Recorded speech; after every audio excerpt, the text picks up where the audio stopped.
जय जोहार, जय हिंद। डेली करंट अफेयर में आपका स्वागत है। और आज 29 सितंबर, बहुत सारे इंपॉर्टेंट न्यूज़ हैं। एक तो इंडिया और यूरोप के बीच जो नया रिलेशन बन रहा है in the context of US. दूसरा, हम लोग में जो एक इंडेक्स निकला है जिसमें 38 रैंक आया है। और तीसरा, हम लोग देखेंगे कि जो नए इंडिया के लिए जो स्पॉन्सरशिप का जर्सी कौन देने वाला है। ऐसे तो देखें, जितने भी कंपनी हैं सब लोग बाहर हो चुके हैं मार्केट से। नेक्स्ट का क्या होगा पता नहीं, लेकिन इससे पहले हम लोग कल जो पढ़े हैं उसको रिवाइज करते हैं। सबसे पहले प्रधानमंत्री नरेंद्र मोदी ने मध्य प्रदेश के धार से किस अभियान की शुरुआत 8वें राष्ट्रीय पोषक माह 2025 के साथ की? बेटी बचाओ बेटी पढ़ाओ अभियान? नहीं। स्वच्छ भारत मिशन, ये तो 2 अक्टूबर हो गया। आयुष्मान भारत अभियान, ये तो ऑलरेडी हो चुका है। तो क्या है? स्वस्थ नारी सशक्त परिवार परिवार अभियान। अगला क्वेश्चन है आपको, who is the current union minister of women and child development? Bharat की वर्तमान महिला एवं बाल विकास मंत्री कौन है? स्मृति ईरानी, मीनाक्षी लेखी, ये तो विदेश मंत्रालय के इंडिपेंडेंट चार्जेस हैं। निर्मला सीतारमन, ये तो वित्त मंत्रालय है हमारे। कौन है? अन्नपूर्णा देवी। नेक्स्ट, राष्ट्रीय मखाना बोर्ड का शुभारंभ कहाँ किया गया? पटना बिहार, दरभंगा बिहार, पूर्णिया बिहार, रांची झारखंड। पूर्णिया बिहार। यहाँ पे क्या गया? लगभग 36,000 करोड़ का है ना project.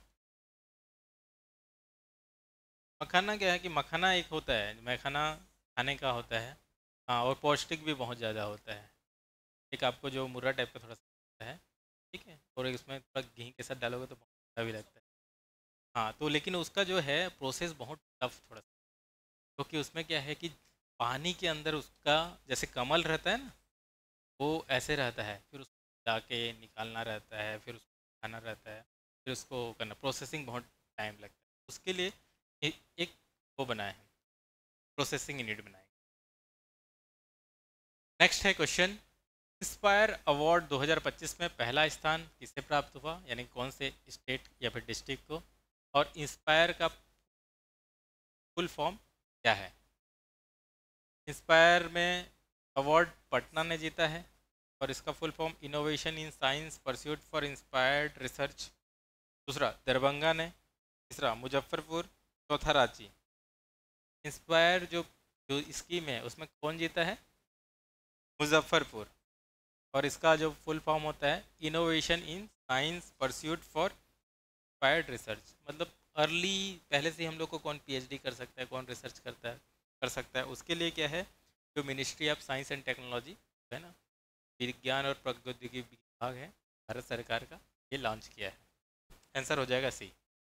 Next, in which city did the union home minister Amit Shah inaugurate India's largest and most modern Veer Savarkar sport complex? तो भारत का सबसे बड़ा और अत्याधुनिक वीर सावरकर खेल परिषद किस शहर में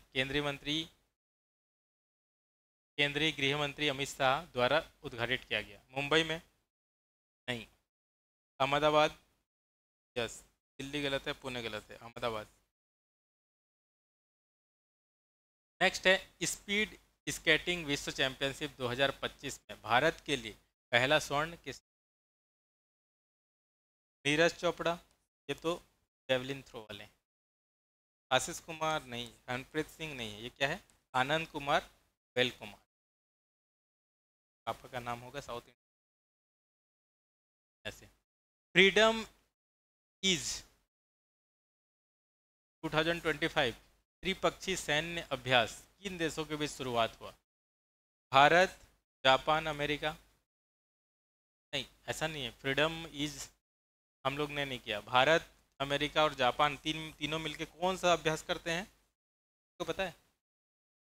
भारत, अमेरिका और चीन। यहाँ पे एक मालाबार तट है, मालाबार तट बोलते हैं ना, कैनरा, मालाबार, ये यहाँ पे है। तो मालाबार जो एक्सरसाइज होता है ये तीनों मिलके करते हैं। इस बार जो क्वाड का चौथा, इसके साथ एक क्वाड का एक फोर्थ देश है वो भी आया हुआ था। कौन था? भारत, जापान, अमेरिका के साथ ऑस्ट्रेलिया। तो हम लोग मालाबार एक्सरसाइज करते हैं के साथ ये 3 कंट्री के साथ। दक्षिण कोरिया, अमेरिका, जापान, ये सही है। दक्षिण कोरिया, अमेरिका, जापान ने मिलके किया है ये एक्सरसाइज। नेक्स्ट, ये कल हम लोग ने देख रहे थे, तो जो शहबाज शरीफ है और ये मोहम्मद सलमान, ये सऊदी अरेबिया के, इन्होंने आपसे क्या किया है, एक कॉन्ट्रैक्ट किया है एक दूसरे का, attack on me equal to attack on two, एक सिक्योरिटी अलायंस बनाने की कोशिश किया गया है। अब मुझे लग रहा है कि सऊदी अरेबिया को भी डर हो गया है। अभी तक तो उसको अमेरिका उसको पनाह देता था, बट अब वो लग रहा है कि एक खुद का सिक्योरिटी अलायंसेस बनाने की कोशिश में लगे हुए हैं। तो रीजनल कॉन्टेक्स्ट में भी ये इसराइल, क्योंकि इसराइल का लगातार स्ट्राइक होते जा रहा है, लास्ट 3 इसराइल ने फिर से स्ट्राइक किया है। कतर के ऊपर भी स्ट्राइक किया था। कौन कर रहा है? इसराइल कर रहा है। तो अब क्या पता किस टाइप का सोच रहे हैं, बट हमारे लिए थोड़े लिए कंसर्न का विषय है। दूसरा है, ये स्टार्टअप पाकिस्तान का है, ठीक है ना। अब अमेरिका को खुश करने के लिए पैसा देना पड़ता है ना, तो अमेरिका को खुश करने के लिए जो पाकिस्तान एक डीप स्टेट है। स्टेट मतलब क्या है कि वहाँ पे जनता का नहीं, वहाँ पे मिलिट्री का और कुछ बड़े लोगों का, पॉलिटिशियन। तो उन्होंने बहुत सारा इन्वेस्ट कर रहे हैं किसके ऊपर? बिटकॉइन के ऊपर, कॉइन, क्रिप्टो करेंसी। और अमेरिका का भी जो डोनाल्ड ट्रंप है, क्या है असल में देखा जाए तो कुछ उद्योगपति ने तो उसको बनाया है ना, जैसे इलॉन मस्क या तो ऐसे। तो उसके कारण क्या है कि क्रिप्टो का मार्केट बहुत ज़्यादा आगे बढ़ते जा रहा है। क्रिप्टो का मार्केट अगर देखें तो अप डाउन होते रहा है, क्योंकि मार्केट क्या है कि पैसा क्या है, कुछ इस आप पेपर ही तो है ना, लोग भरोसा कर रहे हैं कि नहीं। वैसे क्रिप्टो करेंसी में क्या है कि एक करेंसी ही है, जो ब्लॉकचेन टेक्नोलॉजी एक होता है, ब्लॉकचेन, उसके थ्रू क्या है कि इनबिल्ट ट्रस्ट बता रहे हैं, और वो कोई सेंट्रल बैंक उसको रेगुलेट नहीं करता। वो नहीं, ये पाकिस्तान वाले खरीद रहे हैं उसको खुश करने के लिए, और ट्रम्प का टावर भी बना रहे हैं। तो ऐसे इस टाइप का क्या है कि तकनीक चलते रहता है। तो ये बता रहे हैं कि ये जो अमेरिका का जो है यूएस कैपिटल, जैसे कि हम लोग का संसद भवन हो गया, राष्ट्रपति भवन, ठीक है ना, उसके सामने यहाँ पे ट्रम्प का सोने का वो बनाए हैं। और एक तो पता नहीं अमेरिका क्या सोच रहा है, लेकिन यूएस का जो डॉलर का जो हेजेमनी था वो लगातार गिरते जा रहा है, ठीक, लगातार गिरते जा रहा है। मतलब अब यूएस ने क्या किया था, यूएस दुनिया को कैसे करके राज किया था एक्चुअली में। पहले जब कोई भी देश अपना करेंसी बनाता था, नोट छापता था, तो उसके पीछे क्या है, बैक करता था एक गोल्ड को। गोल्ड, पहले गोल्ड चलता था, सिक्का गोल्ड के हिसाब से पूरा मार्केट चलता था। लेकिन अमेरिका ने क्या किया, 1960 के आसपास में, 70 के आसपास में अगर आए थे, तो ट्रम्प टाइप का कुछ आया था, बोले कि अपने को गोल्ड वोल्ड रखने की ज़रूरत नहीं, हम लोग के कारण पूरा दुनिया चल रहा है। और उसके बाद क्या बोल दिया था कि जितने भी लोग हैं सब डॉलर में ही एक्सचेंज करेंगे। सबसे पहले क्या बोला कि सऊदी अरेबिया को बोला पेट्रोल है, पेट्रोल और डॉलर में ही बेचोगे, यानी कि इंडिया को भी अगर सऊदी अरेबिया से तेल खरीदना पड़ेगा तो किसके थ्रू खरीदेगा? डॉलर के थ्रू खरीदेगा, ठीक। तो ये साठ बाट हो गया था, और आज भी साठ बाट करके बैठे हुए हैं। लेकिन अब देखो कि डॉलर, अब इतना सारा पेपर वैसे ही मुंह में छाप दियो हो ना, उसके हिसाब से क्या अर्थव्यवस्था है, बन रहा है रियल अर्थव्यवस्था, तो नज़र नहीं आ रहा है, ठीक है ना, वो बस कागज में है। उसके लिए अमेरिका के लिए क्या है, नोट छापना है, मतलब डॉलर छाप दिए, दुनिया तो उसको देख के ही उसी के हिसाब से, मेरे को भी अगर ट्रेड करना है श्रीलंका से, मेरे को भी डॉलर चाहिए, तो मैं भी डॉलर खरीद ले रहा हूँ। लेकिन अब इतना ज़्यादा छाप चुका है कि अमेरिका भी बहुत ज़्यादा डेब्ट में आ गया है, तो अमेरिका का भी पता नहीं है कि किस हिसाब से नेक्स्ट फ्यूचर चलेगा।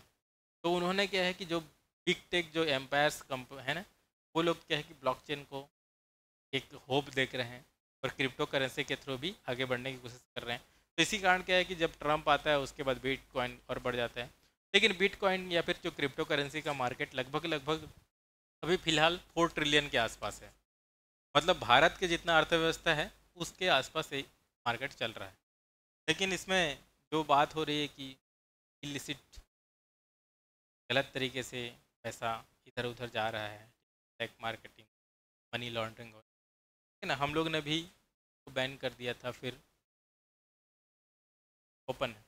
दूसरा क्या है कि हमको लगता है कि लोग अभी आज़ाद हो गए, लेकिन ऐसा नहीं है। अगर आप पूरा जो अमेरिका कहाँ पे है बोलने से, ये जो अमेरिका है ना एकदम सेंटर में, इधर ऑस्ट्रेलिया है, इधर अफ्रीका है, इधर इंडिया है, तो इंडियन ओशन का जो बीच वाला जो जगह है वहाँ पे टापू एक खरीद के बैठे, ठीक है।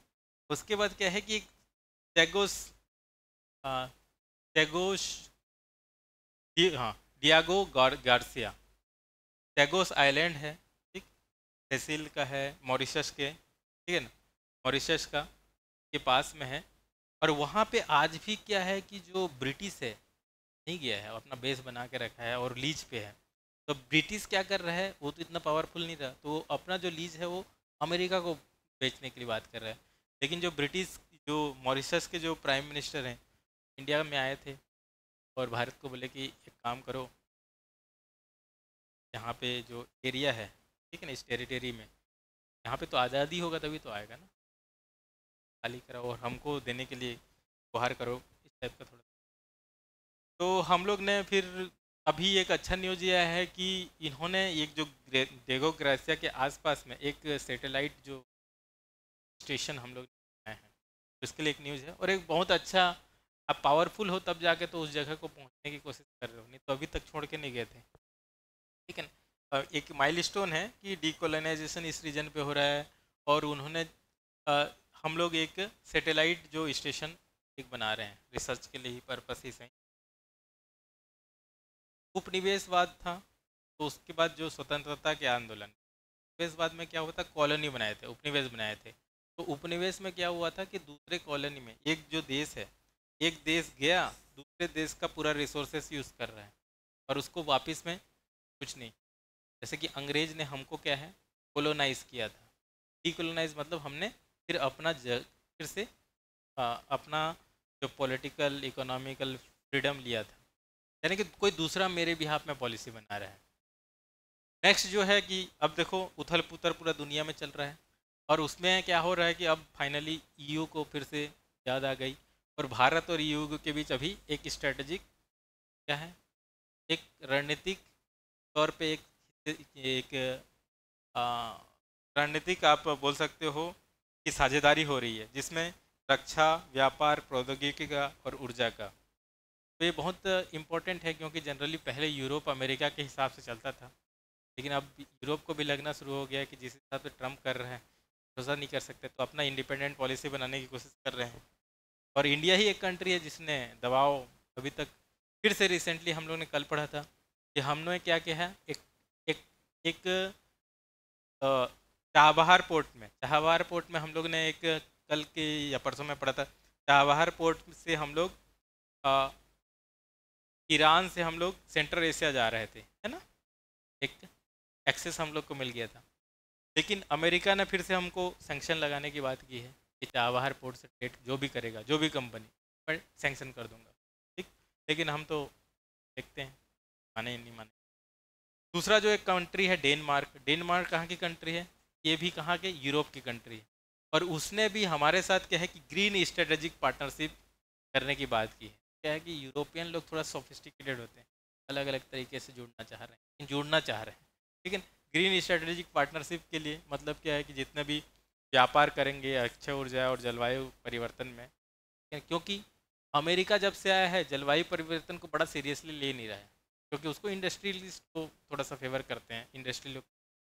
तो क्या है, जो पेरिस क्लाइमेट चेंज जो एक टारगेट बनाया है, क्या बनाया है कि हम लोग 1.5 डिग्री टेम्परेचर तक रखने की कोशिश करेंगे, एक टारगेट है। और 2070 के आसपास तक नेट न्यूट्रल होंगे, मतलब जो धरती में जो टेम्परेचर बढ़ रहा है उसको रोकने की कोशिश करेंगे या फिर उसको कंसोलिडेट करके रखेंगे। तो ये, और उसके लिए क्या है कि हर एक कंट्री ने अपना अपना टारगेट बनाया है कि कौन कितना रिन्यूएबल एनर्जी जाएगा। तो हम लोग ने रिसेंटली 2-3 दिन पहले एक देखा था कि जो अक्षय ऊर्जा है उसमें, जो सोलर ऊर्जा है उसमें हम लोग ने 250 गीगावाट का टारगेट अचीव कर लिया है। और हम लोग ने टारगेट कर दिया था कितना, 500 गीगावाट। और जो एक पेड़ माँ के नाम बोलते हैं ना, उसके पीछे भी हम लोग को क्या है कि 1.5 से 3 बिलियन उतना कार्बन को सिंक करना है। यानी कि जो कार्बन उत्सर्जित हो गया है उसको रिटर्न बैक जमीन पे लेके रखना है। तो रिटर्न बैक जमीन पे कैसे करके रखेंगे? इसके लिए क्या है, पेड़। पेड़ ही तो कार्बन डाइऑक्साइड को देगा। तो इसीलिए हम लोग ना पल फॉर लाइफ, एक पेड़ माँ के नाम जो लगा रहे हैं, उससे हम लोग क्या है कि जो पेरिस क्लाइमेट डील में हम लोग ने जो जो क्या बोलते हैं टारगेट सेटअप किया है, उसी को अचीव करने की कोशिश कर रहे हैं। तो ये ग्रीन स्ट्रेटेजिक पार्टनरशिप डेनमार्क ने किया है और उनके पास बहुत अच्छा टेक्नोलॉजी आ गई है, तो हमको देना चाहते हैं। और साथ ही साथ क्या है कि ये लोग कहते हैं कार्बन क्रेडिट होता है, कार्बन क्रेडिट होता है, उसमें भी हम लोग को जितना भी जो यूरोपियन कंट्री बोल रहे हैं, आप लोग भी कार्बन क्रेडिट की व्यवस्था को लेके आओ। अब कार्बन क्रेडिट क्या होता है? कार्बन क्रेडिट होता है ये है कि मैं अगर उत्सर्जन इतना कर रहा हूँ तो मेरा एक फ़र्ज़ बनता है कि मैं उतना पेड़ भी लगाऊं। ठीक। तो अब मैं इतना बड़ा इंडस्ट्री हूँ, कहाँ पे जाऊँगा ट्राइबल एरिया में या फिर किसी जगह पे जहाँ से मैं पेड़ उखाड़ा हूँ, जंगल उखाड़ा हूँ, मैं थोड़ा ना जाऊँगा। मैं क्या करूँगा कि एक जो व्यवस्था है जिसमें कार्बन क्रेडिट होगा, तो उस टाइप का कार्बन क्रेडिट व्यवस्था को हम लोग को लागू करने के लिए बोल रहे हैं। और भारत सरकार का जो मिनिस्ट्री है जलवायु परिवर्तन ने, उन्होंने बोल भी दिया है। उन्होंने जो अपना जो जो इकोनॉमिक सर्वे जो होता है डॉक्यूमेंट, लास्ट इकोनॉमिक सर्वे में लिखा भी है। हमारे जो छत्तीसगढ़ में भी कोशिश किया जा रहा है लागू करने का। चलो, ये ग्रीन स्ट्रेटेजिक पार्टनर यहाँ किसके साथ कर रहे हैं? हम लोग डेनमार्क के। नेक्स्ट एक अच्छा न्यूज ये आया है कि हम लोग जो रीन्यूएबल एनर्जी, अक्षय ऊर्जा है, तो फॉसिल फ्यूल बेसिस से हट के, मतलब कोयला से हट के, ऐसा। तो उसमें क्या है कि जो MNRE unveil India's first national policy on geothermal energy. तो जियोथर्मल एनर्जी क्या होता है? ये भी अक्षय ऊर्जा है। अब क्या होता है जियोथर्मल एनर्जी? नीचे में क्या होता है कि अर्थ के अंदर देखोगे तो आपको क्या मिलेगा? लावा मिलेगा, ठीक है ना, एफी मिलेगा, निकल मिलेगा, हाई डेंस वाले मटेरियल। उसके बाद आपको जो दूसरा वाला परत है उसमें मोल्टन मेटल मिलेगा, ठीक है ना, मोल्टन मेटल रहेगा। रेडियो एक्टिव के कारण ये ऊपर नीचे रहता है। और एक कन्वेक्शन पढ़ते हो, ऊपर नीचे नीचे हीट के कारण। तो यहाँ पे क्या है कि कई बार क्या है कि यहाँ पे जो जगह पे पानी अगर चले जाता है तो गर्म होके आ जाता है। और हमको तो क्या है, गर्म होके क्या है कि वाष्प बन के आता है। और हम लोग क्या है, पावर प्लांट में अगर देखेंगे तो करते क्या है, पानी को गर्म करते हैं। पानी को गर्म करते हैं तो पानी फैलता है ना, और बहुत ही स्पीड से जाता है और जाके क्या करता है, ये टकराता है क्या, प्लेट पे, क्या, जो टरबाइन बोलते हैं, तो टरबाइन को ब्लेड को टकराता है। जैसे ही टकराता है तो बहुत ज़्यादा क्या हो जाता है, वो घूमता है। घूमने के कारण हम लोग क्या पढ़े हैं, घूमने के कारण क्या है कि यहाँ पे उसको मैकेनिकल एनर्जी से हम लोग इलेक्ट्रिकल एनर्जी में कन्वर्ट कर सकते हैं, मैग्नेटिक फोर्स के। और उसके बाद AC DC करंट आ जाता है और वो इलेक्ट्रिसिटी जनरेट होती है। तो वैसे जियोथर्मल एनर्जी के लिए भी हम लोग ने पॉलिसी बनाया है कि जहाँ पे जियोथर्मल एनर्जी की कल्पना है, मतलब जहाँ जहाँ पे है वहाँ पे लगभग 10 गीगावाट तक हम लोग को लक्ष्य बनाए हैं। और ये 2070 तक जिसको हम लोग को कार्बन न्यूट्रल बनाने हैं, उसमें एक इम्पोर्टेंट भूमिका निभाएगी। ये ministry of new and renewable energy.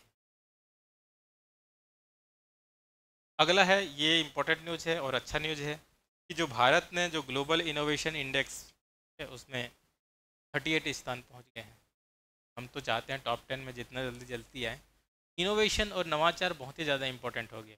आज जो देख रहे हो जितना भी टेक्नोलॉजी वाली कंपनी, इनोवेट कंपनी है ना, हमको पता नहीं था कि कल नेक्स्ट कौन बड़ा कंपनी आएगा, लेकिन जो इनोवेट करेगा वो आएगा। तो जो ग्लोबल रैंकिंग है, जो पहले से की तुलना में बहुत अच्छा हो गया है, जो 50 के आसपास था ये नवाचार का रैंकिंग, अब लगभग लगभग 38 पहुंच गया। और धीरे धीरे हम लोग का इकोसिस्टम भी बढ़ते जा रहा है।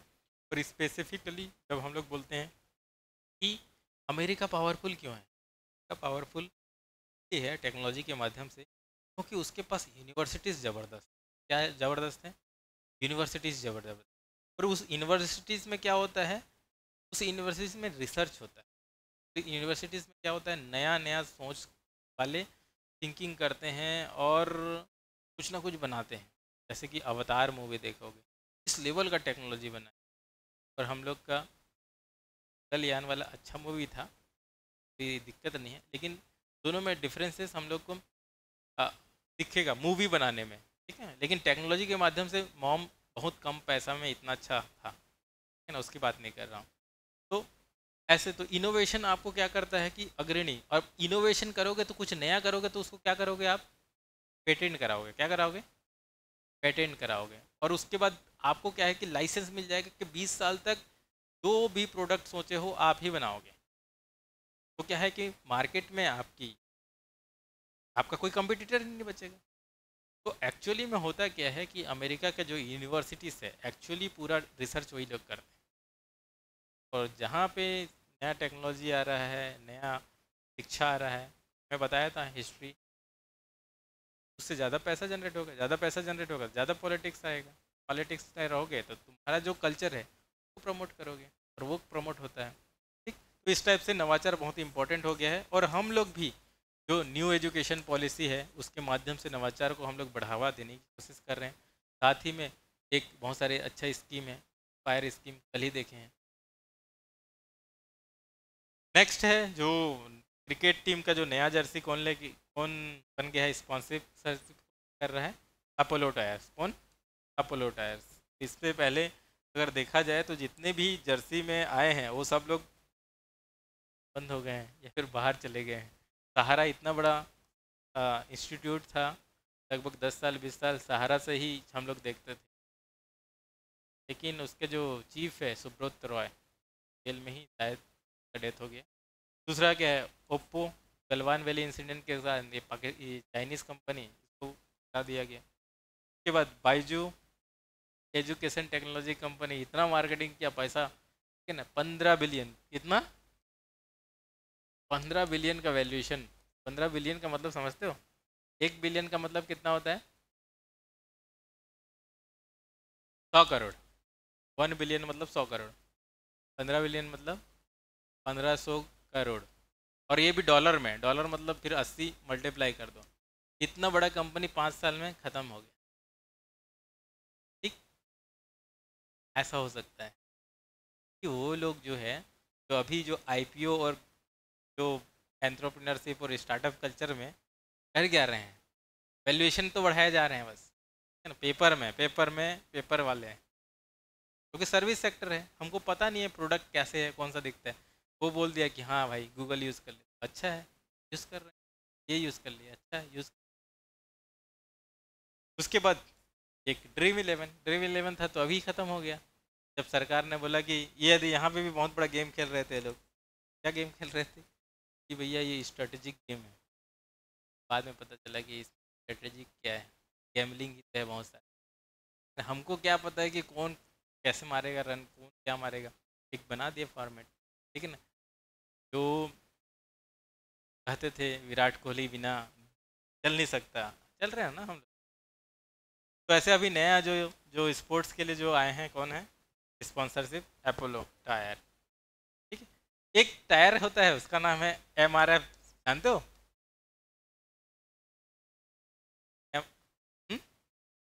एमआरएफ बैट में भी रहता है, और हम लोग का जितना भी होंडा की स्कूटी जितने लोग चलाते हो, हीरो के सब में कौन सा टायर रहता है, एमआरएफ का फुल फॉर्म क्या है पता है।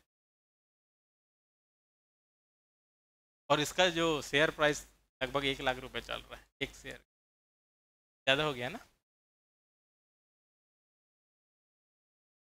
इसका full form Madras rubber factory, Madras rubber factory. चलो, आज के लिए जो क्वेश्चन है, ग्लोबल इनोवेशन इंडेक्स में भारत की प्रगति का विकसित देशों और समकक्ष देशों से तुलनात्मक विश्लेषण कीजिए। तो आपके जितने पड़ोसी देश बड़े देश, उसके साथ आपको तुलनात्मक विश्लेषण करना है। अब हमको युवा चैलेंज में भेज सकते हो, साथ ही साथ हमसे जुड़ने के लिए युवा रायपुर टेलीग्राम चैनल से जुड़ सकते हो, हमारे ऐप से कोर्स एक्सेस करने के लिए स्कैन कर सकते हैं। साथ ही साथ आपके पास जो भी क्वेश्चन है वो युवा इंक्वायरी से सकते हैं। थैंक यू, जय हिंद।